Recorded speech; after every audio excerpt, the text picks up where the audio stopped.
पर मैं नाइट में आउट था, जिसकी वजह से मैं वीडियो नहीं डाल पाया। तो उसके लिए सबसे पहले माफी चाहूंगा सबसे, अपने खास करके अपने जो है सब्सक्राइबर से या जो मेरे परमानेंट व्यूअर्स हैं उनसे। दूसरी चीज मैं आपको एक बात बताना चाहूंगा कि सबसे पहले देख लेते हैं मार्केट का कल का एनालिसिस, फिर उसके बाद में देखते हैं सब्जेक्ट पर चर्चा करेंगे, ठीक है ना। तो अगर मैं कल की मार्केट का हाल देखूं तो निफ्टी में माइनर सी गिरावट रही है निफ्टी 50 में, एंड जो कि ना के बराबर है। उसके बाद में सेंसेक्स आपका 36 पॉइंट अप हुआ है। निफ्टी बैंक ने लेकिन कल बाजी मारी है, 957 पॉइंट चढ़ करके 51,398 पॉइंट। तो ये 5 पॉइंट जो है small cap BSc small cap से आगे गई है। वहीं पर ही बीएससी स्मॉल कैप में 300 पॉइंट की गिरावट दर्ज करी गई है। वहीं अगर जो गौर करने वाली बात है जिस पर हमने आज चर्चा करना है, वो चर्चा ये करना है कि एफआईआईज ने कल बाई किया है 7,908 करोड़ और वहीं पर बाई किया है 7,107 करोड़ आपके डीआईआईज ने। मतलब कुल मिलाकर के 15,000 करोड़ की कल बाई हुई है एफआईआईज के द्वारा और डीआईआईज के द्वारा। तो आप इसी से अंदाजा लगा सकते हो मूड और माहौल कितना सही है, कितने पॉजिटिव तरीके से न्यू गवर्नमेंट के फॉर्म को लिया है एफआईआईज ने और डीआईआईज ने। तो सबसे पहले अभी इस पर ज्यादा वो ना करते हुए ये देख लेते हैं रिटेलर्स ने हमने क्या करना है। जो मेरे व्यूअर्स और सब्सक्राइबर्स हैं उनको पर्टिकुलरली क्या करना है उस पर चर्चा कर लेते हैं। सबसे पहले देखो मित्रों, सबसे पहले जो है ना दोस्तों, एसआईपी को कभी भी भूल करके हमने स्टॉप नहीं करनी है। नंबर एक, एसआईपी को हमने कभी भी स्टॉप नहीं करनी है, एक तो ये ध्यान रखेंगे। दूसरी चीज, जो आपका लमसम है मेन उसकी लड़ाई होती है। सबसे पहली चीज मैं एक आंकड़ा आपके पास रखना चाहूंगा, बीएससी जो 500 है ना, जिसमें 500 कंपनियों को भारत स्टॉक एक्सचेंज जो रिप्रेजेंट करता है, उसकी भागीदारी 12% बढ़कर के 65 लाख करोड़ की है। किसकी? एफआईआईज की है, ठीक है ना। डीआईआईज में केवल आपको याद होगा कि मैंने बार बार बताया था 50 लाख करोड़ का सेलिब्रेशन किया था अभी रिसेंटली आपके कंप्लीट म्यूचुअल फंड्स ने।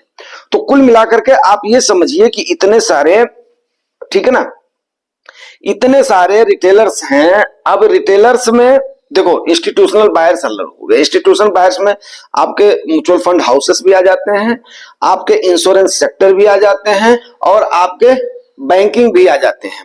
तो अभी आप देखिए कि एफआईआईज की पोजीशन अभी भी आपसे कितना नीचे है, लेकिन क्या हुई, उनसे कहीं ना कहीं चूक तो हुई है, इसमें कोई भी दो राय नहीं है। अब वो कहीं ना कहीं अब उनको ऐसा लग रहा है कि यस अपॉर्चुनिटी है इंडियन मार्केट में, अगर हम बाई नहीं, हालांकि वो हमेशा मौका परस्त होते हैं, इंतजार करते हैं कि मार्केट गिरे। लगातार 3 ट्रेडिंग सेशन से देखो डीआईआईज पहले छोटी सी मात्रा में किया, फिर उसके बाद में अगली मात्रा में किया, फिर उसके बाद में अगली मात्रा में किया है। तो ये वन डे की, काफी दिनों के बाद में वन डे की इतनी हैवी अमाउंट की बाइंग है 7,900 करोड़ की, ठीक है ना। तो अब आप खुद सोचिए कि अगर इतनी हैवी अमाउंट की बाइंग आपके एफआईआईज कर रही हैं, तो इस समय आपको एसआईपी के अलावा दूसरी पोजीशन नहीं बनानी चाहिए। हाँ, जिनके पास हैवी अमाउंट है, जो मौके से चूक गए हैं, जो रैली से चूक गए हैं, अभी उनके लिए जो हमने बताया था कि आप पार्ट पार्ट में एक तो इसको करेंगे। तो पहला स्ट्रैटेजी आप ये अपनाएंगे कि यस अभी आप मौके का इंतजार करेंगे। सबसे पहली चीज क्या है कि यहां पर मौके का इंतजार ही होता है। अब आप बोलोगे अगर ये कंटिन्यूअस चलती चली गई तो भाई मेरे ये चाहे मेरे से बिल्कुल एकदम से कहीं पर भी, आज मैं आपके सामने ओपन मंच पे बोल रहा हूं, ऐसा तो हो ही नहीं सकता कि कंटिन्यूअस मार्केट ऊपर ही जाएगी। डेफिनेट है कि मार्केट को सांस भी लेगी, मार्केट थमेगी भी, मार्केट नीचे की तरफ आएगी भी या कंसोलिडेट करेगी। जब ये कंसोलिडेशन मोड में भी आएगी तो जैसे ही ये लोग रुकेंगे उस समय हम अपनी पोजीशन बनाएंगे, या हमें थोड़ा सा डिप मिलेगा तब हम अपनी पोजीशन बनाएंगे। पहली चीज जो हमारे पास लमसम अभी है, जिसके पास भी इकट्ठा हुआ है। दूसरी चीज, जो लोग लमसम का इंतजार कर रहे हैं वो लोग कम से कम 5 पार्ट में बांटिए और उसको 5 महीने में, मिनिमम कम से कम 5 महीने में एलोकेट करने का टारगेट लेकर के चलिए, ठीक है ना। एंड सबसे जो बड़ी बात हमने करनी है एफआईआईज और डीआईआईज के संदर्भ में, आपने देखा होगा अमूमन बहुत दिनों से जब डीआईआईज सेलर बनती है तो एफआईआईज बायर बनती है, जब एफआईआईज बायर बनती है तो डीआईआईज सेलर बनती हैं। लेकिन अब की बार इसके बनस्पति क्या हो रहा है, उल्टा चल रहा है। अब की बार देखिए 3 ट्रेडिंग सेशन। और एक बात और आपको मैं ऐड करना चाहूंगा, कुछ लोगों को फोमो का शिकार बड़ा जबरदस्त होता है, या उनको लगता है कि बड़ी जल्दी हमें अपॉर्चुनिटी मिल गई है। जैसे आपने देखा होगा कल 1 से 1.25% मिड कैप और स्मॉल कैप में गिरावट दर्ज करी गई है। तो लगातार 10 ट्रेडिंग सेशन के बाद में 1 या 1.5% की गिरावट आपकी दर्ज करी गई है। अब इस पर जो है हमें तुरंत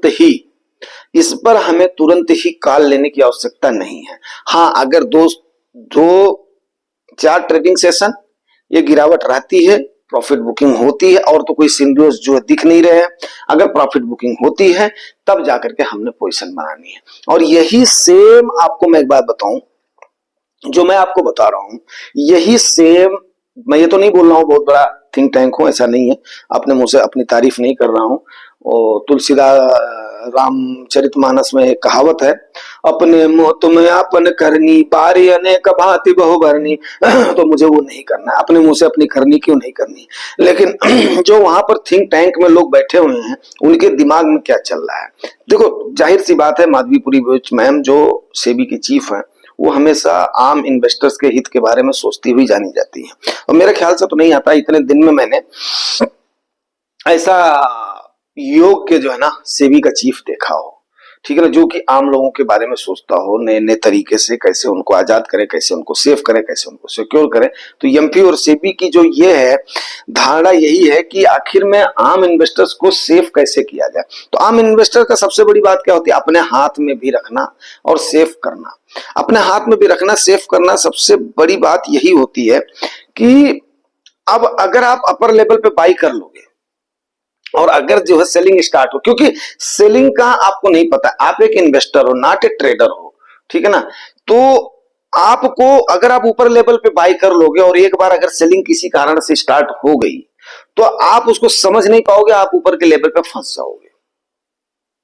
फिर बियरिश टर्न कितने दिन चलेगा, फिर आपको उबाव बहुत होगी, क्योंकि मार्केट में क्या होता है ना, उबाव बहुत ज्यादा होता है।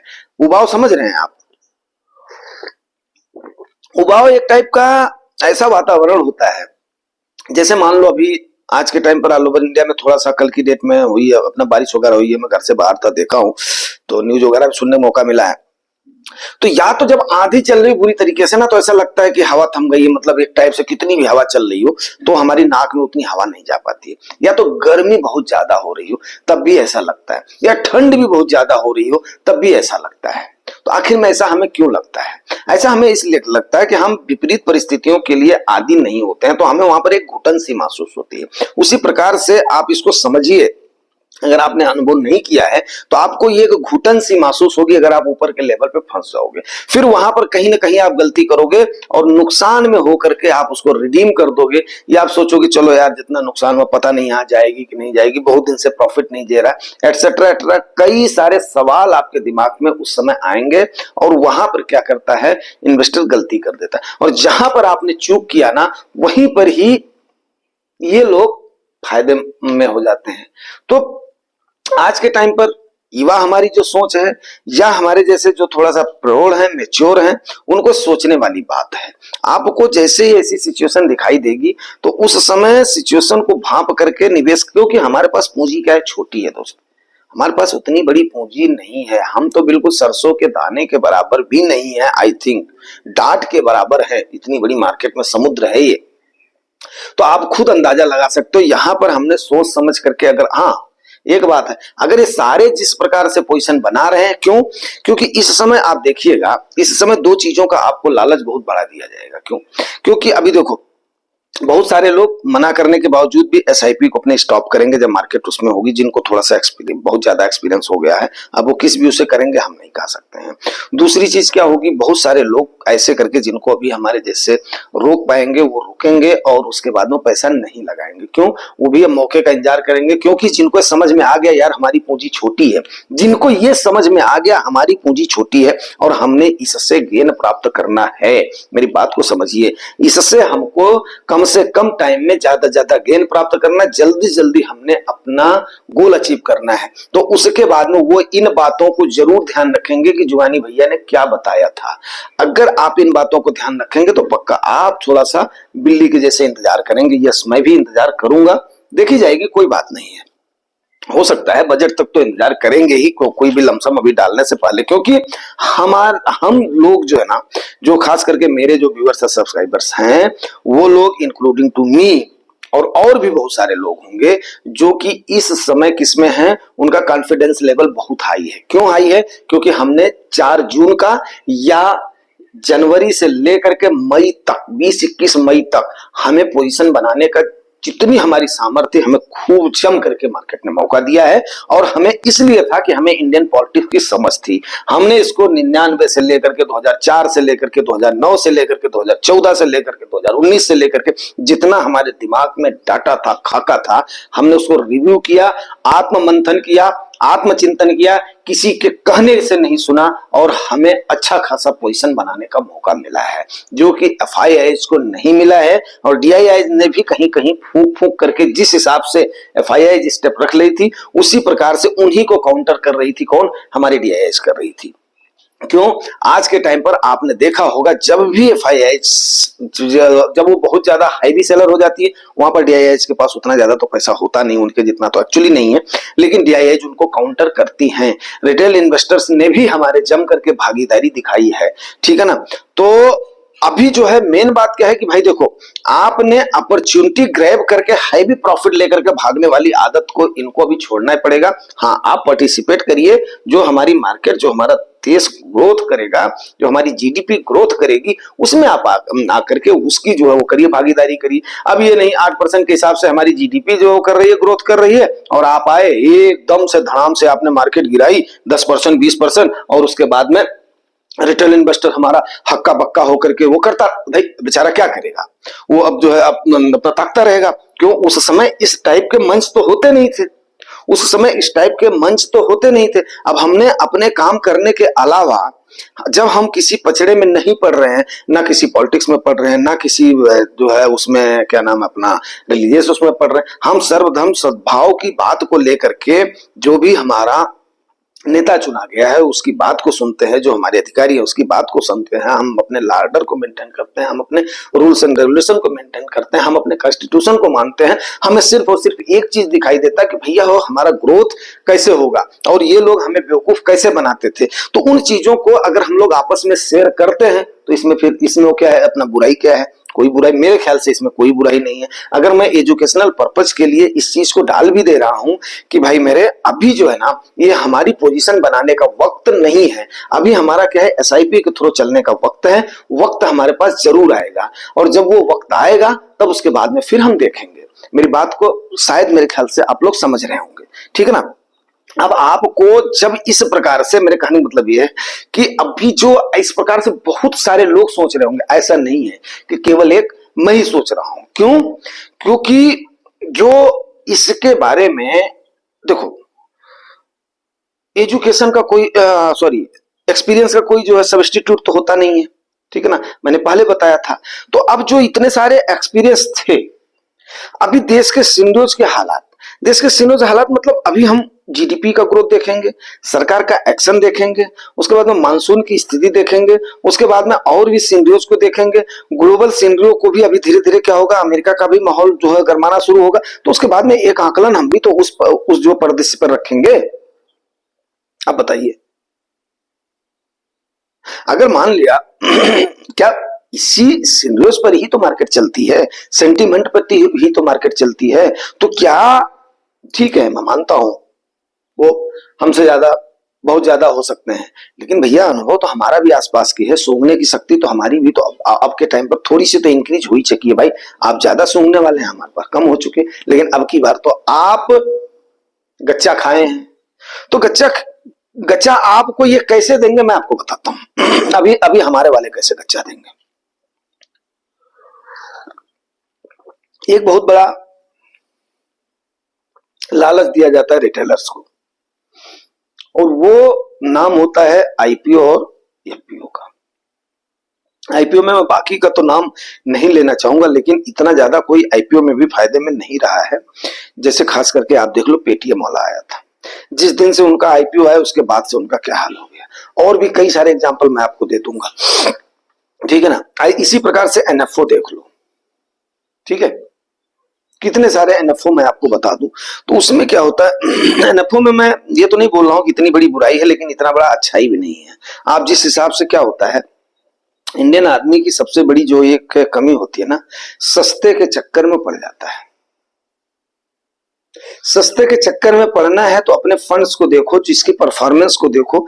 एनएफओ में जाने की आपको मेरे हिसाब से समझदारी नहीं, बिकॉज हमारे पास उतना पैसा नहीं, पैसा उनको लगाने दीजिए, उसके फंड को परफॉर्म करने दीजिए, तब देखेंगे क्या वो हमारे जो हमारे पास फंड्स हैं उनसे क्या वो फंड बेटर परफॉर्म कर रहा है, तब देख लेंगे। लेकिन हमने जब 4-5 फंड्स हमें बता दिया कि हमने उतने फंड्स में पोजीशन बना लिया है, तो हमें फालतू में एनएफओ में भाग करके, एक तो जो आजमाया हुआ नहीं है वो पता नहीं ट्रैप है या नहीं है, मैं ये नहीं बोल रहा हूं वो ट्रैप है या नहीं है, क्योंकि ये ओपन मंच है और एजुकेशनल चैनल है। सबसे पहला सवाल होता है कि ट्रैप से लोगों को, कि भाई ट्रैप कहां कहां पे हो सकता है। तो एनएफओ और आईपीओ को मैं एक प्रकार से ट्रैप ही मानता हूं, क्योंकि अगर आपको लेना है तो आप करिए, फंड हाउसेस से बारो करिए, उनसे करिए, वही ला रहे हैं, वही एमसीजी वो ला रहे हैं, एनएफओ ला रहे हैं, वही ला करके वो कर रहे हैं। तो मेरे हिसाब से एनएफओ और आईपीओ का आज के टाइम पर आपको फिर लालच दिया जाएगा। जब भी मार्केट हाई राइज में होती है, अपर लेवल पे होती है, तो ये फंडा जरूर अपनाया जाता है। जब भी किसी को पैसे की जरूरत होती है, या वो चाहता है कि यस मेरे इनफ्लो में थोड़ा सा कमी आ रही है, यस ये जो है रिटेलर सभी थोड़ा सा जागरूक हो रहे हैं, क्लेवर हो रहे हैं, तो वहां पर वो आपको ट्रैप करने के लिए क्या करेंगे, एनएफओ आईपीओ लाना शुरू कर देंगे।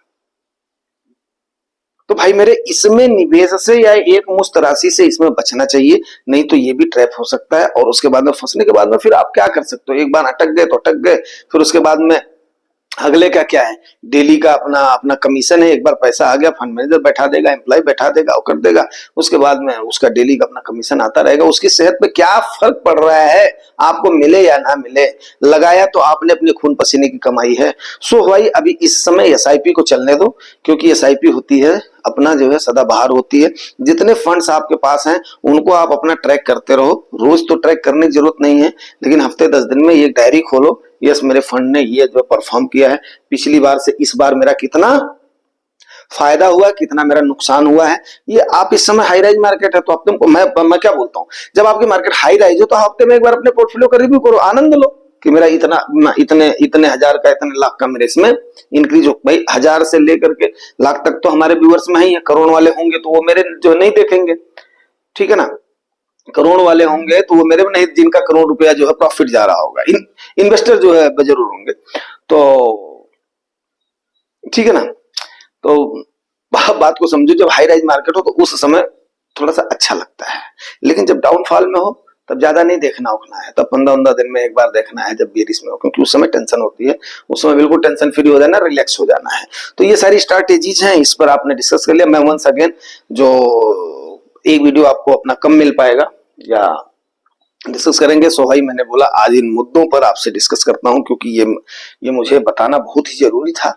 और खास करके अब फिर आज देखते हैं मार्केट का क्या सीन चलता है, और उसके बाद में मोस्ट प्रोबेबली वही होगा कि आजकल जो ट्रेंड है थोड़ा सा हाई राइज जाएगी, और वहां से ही क्या होती है, प्रॉफिट बुकिंग शुरू होती है, फिर जो है खरीद फरोख्त का आंकड़ा शुरू होता है।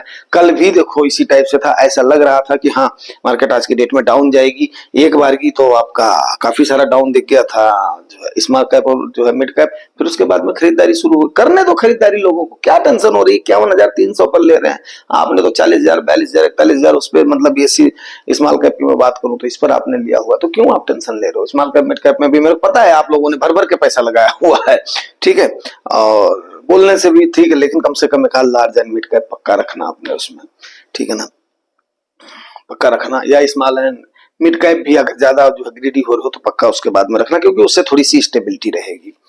तो इन सारी चीजों को लाइटली नहीं लेना है, इनको सीरियसली लेना है, ठीक है ना। हालांकि मार्केट में कभी भी सीरियस होना नहीं है, और बस खाली क्रेवर तरीके से एक बार पोजीशन बना लेनी है, उसके बाद मार्केट अपने आप काम करती रहेगी। जैसे इस समय हम लोग, मेरे ख्याल से जितने मेरे अभी जो नए सब्सक्राइबर्स आए हैं उनका तो मैं नहीं कह सकता हूं, बट जो मेरे पुराने सब्सक्राइबर्स हैं उन्होंने जम करके जितनी भी उनकी सामर्थ्य थी उन्होंने बनाया हुआ, आज के टाइम पर वो आनंद ले रहे हैं। हाँ कुछ लोग चुके हैं, उस बात का हमें भी अफसोस है, लेकिन उनका हमारा कांटेक्ट थोड़ा सा लेट हुआ है दोस्तों, ठीक है ना, लेट हुआ। अब उन्हें हो सकता है जिनके पास पैसा है उनको उतावलापन आ रहा, उनको फोमो पूरी तरीके से हावी हो रहा होगा, तो भाई मेरे तब भी 4-5 बार में पोजीशन बना। अगर एक बार भी आपको हल्के में पोजीशन बनाने का मौका मिल गया ना, तो पहली बात तो क्या होगी, जब हाई राइज जाएगी तो सबसे पहले आपको लगेगा यस यार मैंने इतना तो उस समय कर दिया था। दूसरी बात क्या होगी, जैसे ही डाउनफॉल होगा ना, तब आपको लगेगा यस यार मैंने मतलब बात मानी थी तो करी थी। देखो दोस्तों, यही सब जो है ट्रिक है, और इन ट्रिक्स को लेकर के चलते हैं ना, तभी जाकर के फिर मजा आता है, तभी हम लॉन्ग टेन्योर तक जो है टिक पाते हैं। मेन बात क्या हो रही है यहाँ पर, लॉन्ग टेन्योर तक टिकने वाली होती है कैसे आप टिकेंगे। अगर आप टिकेंगे, हाई में भी आपने खरीद लिया है, अब ये भी मैं बात आपको क्लियर कर दूं, अगर आपने हाई में भी खरीद लिया है और आपका कलेजा बोलते हैं, गुर्दा बोलते हैं, जिगरा बोलते हैं ना, जिसको आम भाषा में बोलते हैं, अगर आपका जिगरा इतना है कि आप कल को 10% 20% अपने कार्पस में गिरावट को झेल सकते हो, 10 लाख मान लिया आपने इन्वेस्ट कर दिया, उसमें से 2 लाख आप डाउनफॉल में देख सकते हो, 8 लाख देखने की आपके अंदर अगर मतलब मादा है तो यस आप, और आपका होराइजन लॉन्ग है 10 साल से अबव है, तो आप आंख मूंद करके डाल सकते हो। लेकिन ये नहीं होना चाहिए दोस्तों कि जैसे ही गिरावट देखी और बीपी हाई हुआ, फिर उसके बाद में आप बोले छोड़ छाड़ के सलीम की गली। ठीक है, तो वो वाली हाल नहीं करनी है दोस्त। अगर वाला हाल करोगे तो फिर इस मंच का या मेरे वीडियोस का देखने का कोई फायदा नहीं है। ठीक है ना, तो इसीलिए आपको बार बार बताया जाता ताकि आपके दिल को सुकून रहे, आप थोड़ा सा लॉन्ग टाइम तक सिक्योर कर सकें अपने आप को। क्योंकि 5 साल के बाद में क्या होता है, आपको प्रॉफिट दिखना शुरू हो जाता है, लेकिन 10 साल मजा तो 10 साल के बाद में आता है। ठीक है ना, अब बाकी अब यहीं पर इसको करता हूं क्लोज, और मिलते हैं फिर अगले सेशन में और किसी और उसके साथ टॉपिक के साथ। ठीक है दोस्तों, थैंक यू वेरी मच।